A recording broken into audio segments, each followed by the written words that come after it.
हाय, hello, कैसे हो और फिर कहाँ से हो, और उसके बाद सीधे सेक्स करने की पेशकश। क्या फेसबुक पर आपको भी ऐसे मैसेजेस आते हैं? क्योंकि मेरे फेसबुक पर पिछले 2 महीने से भांति भांति नाम की आईडी से ऐसे मैसेजेस आ रहे हैं। 2 दिन पहले भी मेरे पास एक ऐसा ही मैसेज आया। आईडी लड़की के नाम पर थी। हाय हेलो के बाद जब उसने पूछा कहाँ से हो, तो मैं समझ गया मामला अब कहाँ जाने वाला है। क्योंकि ऐसे मैसेजेस भेजने वालों में मैंने एक बात कॉमन देखी है, वो ये कि शुरुआती हाय हेलो भेजने के बाद ये लोग पता पूछते हैं, फिर सीधे वीडियो कॉल पर सेक्स करने का ऑफर पेश कर दिया जाता है। आमतौर पर मैं ऐसे मैसेजेस भेजने वालों को या वालियों को ब्लॉक कर देता हूँ, लेकिन मैंने सोचा क्यों ना इस बार इस मामले पर एक स्टोरी की जाए। मैंने उसे रिप्लाई किया कि वीडियो कॉल पर सेक्स कैसे। तो उधर से रिप्लाई आया कि तुम अपना व्हाट्सएप नंबर तो सेंड करो, मैं अपने कपड़े निकाल कर दिखाऊंगी तुम्हें, और तुम भी अपने कपड़े निकाल कर दिखाना, और फिर होगा एंजॉय। ये जवाब सुनकर किसी आने वाले खतरे की आशंका से मेरी उंगलियां कांप गईं। मैंने उसे सीधे रिप्लाई किया कि यार ये फेक सेक्स वीडियो कॉल करके कैसे ब्लैकमेल करते हो तुम लोग।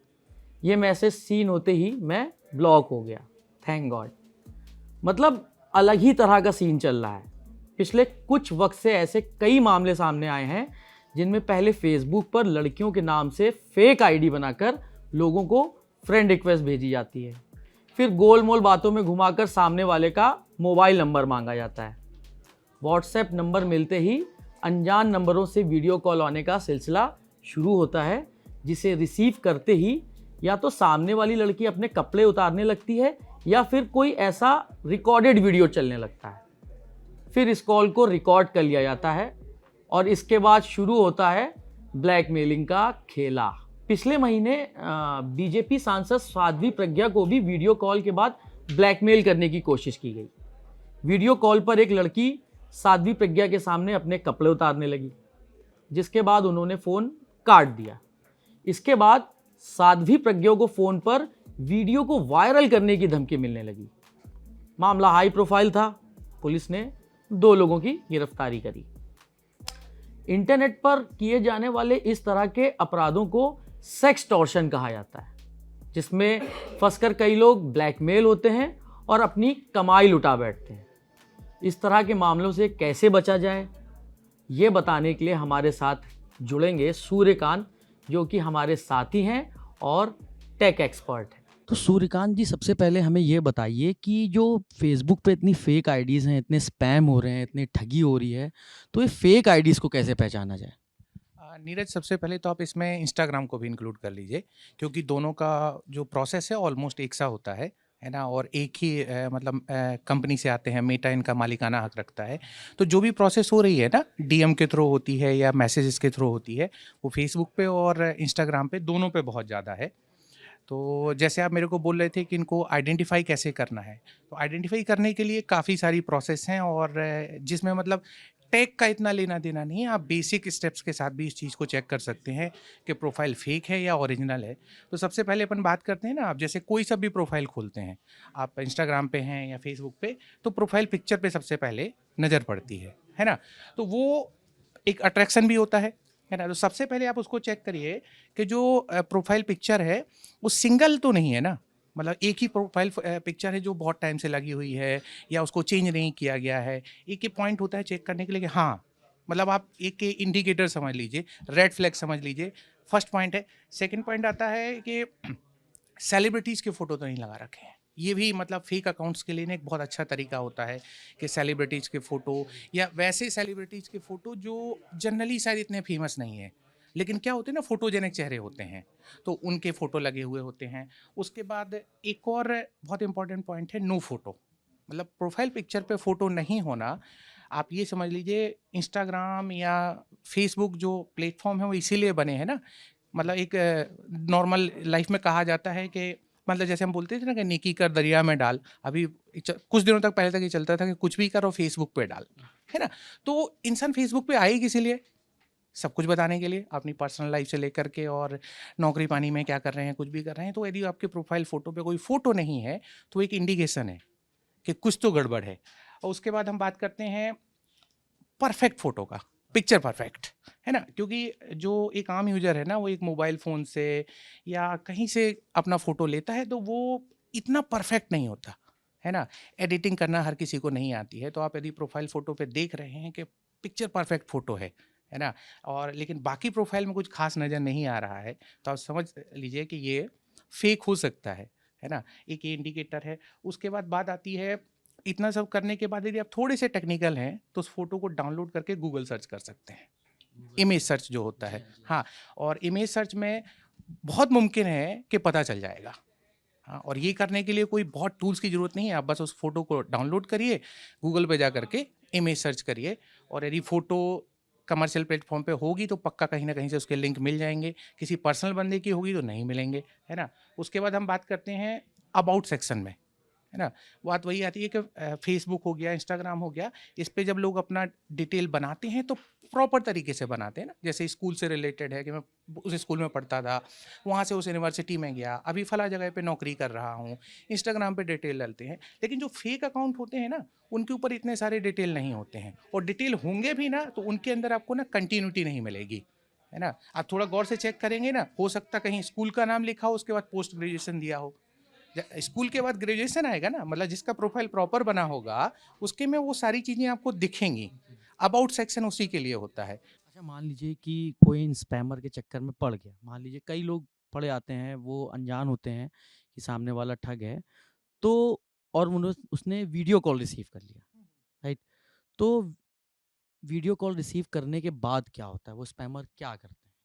देखिए, अभी तो जो वीडियो कॉल के साथ में चल रहा है, वो रिसेंट में कुछ ऐसी खबरें आई थी, इवन एक बड़े नेता के साथ भी ऐसा हुआ था कि उनको वीडियो कॉल किया गया और सामने से जो कॉल कर रही थी, वो बिना कपड़ों की थी, और बिना कोई मौका दिए उस कॉल को रिकॉर्ड कर लिया गया, और रिकॉर्ड करने के बाद फिर तो जो होता है, ठीक है, ब्लैकमेलिंग की धमकी दी गई, पैसे माँगे गए, उनकी जो फ्रेंड लिस्ट है, उनको वो क्या कहते हैं, भेजने की धमकी दी गई, और कई केसेस में होता भी है। धमकी भर नहीं दी जाती है, बाकायदा ऐसा किया जाता है। ये वीडियो कॉल के साथ ये होता है, तो वीडियो कॉल अवॉइड करें, टोटली अवॉइड करिए, है ना? और कुछ और तरीके हैं, जैसे आप लैपटॉप वगैरह पे बैठे हुए हैं तो उसको, उसका जो कैमरा होता है, उसको लॉक करने के लिए बहुत सस्ते-सस्ते डिवाइस मिलते हैं।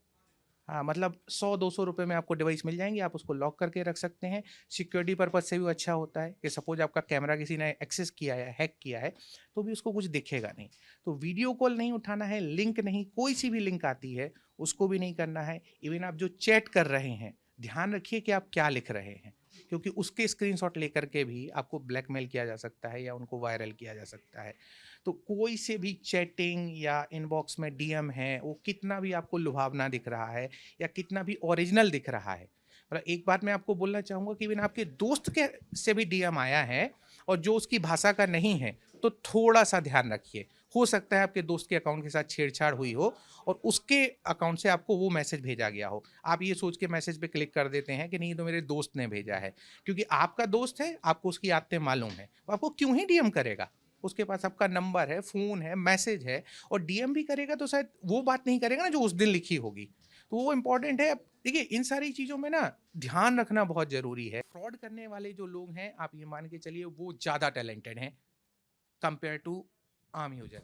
ज़्यादा मेहनती भी हैं लग रहा। हाँ, वो आप कह सकते हैं। अच्छा, मान लीजिए कि कोई वीडियो कॉल में फँस जाता है। कई केस ऐसे देखे गए हैं कि ब्लैकमेलिंग में आत्महत्या तक भी लोग कर लेते हैं, कि उनको समाज का डर होता है कि कहीं उनको फ़ोटो वीडियो मॉर्फ़ की हुई वायरल ना हो जाए या कुछ ना हो जाए।